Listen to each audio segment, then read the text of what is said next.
মৃত ব্যক্তিকে স্বপ্ন দেখলে একটি ভুল কখনো করবেন না। আমরা অনেক সময় মৃত ব্যক্তিকে স্বপ্ন দেখি।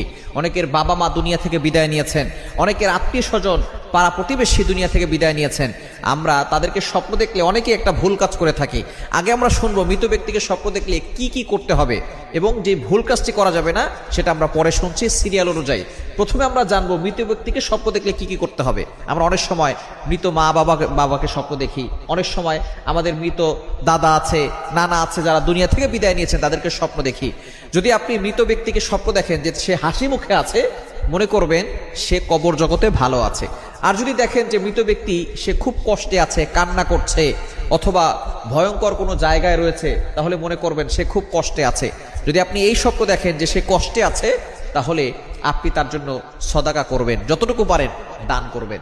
আপনি যতটুকু পারেন কোরআন তেলাওয়াত করে তার জন্য দোয়া করবেন, নফল নামাজ পড়ে তার জন্য দোয়া করবেন। কারণ যারা দুনিয়া থেকে বিদায় নেয় তারা চাতক পাখির মতো তাকিয়ে থাকে কখন আমাদের জন্য একটু দোয়া করা হবে। তারা দুনিয়ার কোনো সম্পদ চায় না, টাকা পয়সা চায় না, তারা শুধু চাতক পাখির মতো তাকিয়ে থাকে কখন আমাদের জন্য একটু সওয়াব আসবে, আমাদের জন্য আমাদের সন্তানরা একটু দোয়া করবে। এজন্য সন্তান যারা আছে, পিতামাতা মারা গেলে এবং কোনো দাদা দাদি নাতি যদি এমন থাকে যে সে বড় আলেম হয়েছে অথবা সে কোরআন শরীফ পড়তে জানে, সে তার দাদা দাদির জন্য দোয়া করবে, সদাকা করবে, এরপরে কোরআন তেলাওয়াত করে দোয়া করবে, নফল নামাজ পড়ে দোয়া করবে।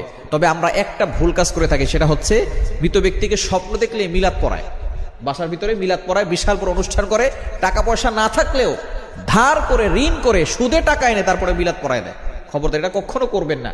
যদি আপনি দেখেন যে আপনি যাকে স্বপ্ন দেখেছেন সেই ব্যক্তি অনেক কষ্টে আছে, তার জন্য যতটুকু পারেন আপনি দান করবেন, অথবা কোরআন তেলাওয়াত করে দোয়া করবেন, অথবা আপনি নফল নামাজ পড়ে তার জন্য দোয়া করে দিবেন, সদকায়ে জারিয়া হিসেবে কিছু দান করবেন।